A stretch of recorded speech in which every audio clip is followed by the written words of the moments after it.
Ganda ng bulaklak. Ano pagpapatungan nyo? Alin po? Tama-tama bulaklak yan. Kasi para siya nasa garden. Kasi kapag mag-finish sa si Para siya nasa garden. doon siya ipapatong. Hindi naman natin patong. Ang ganda.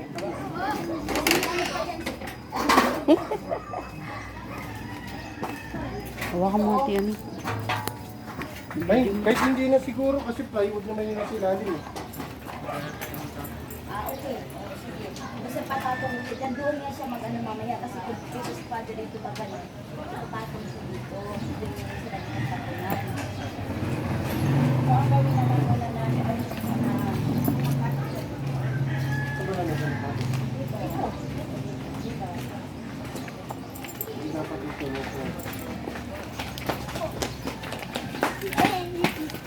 Saan kayo nakakarating?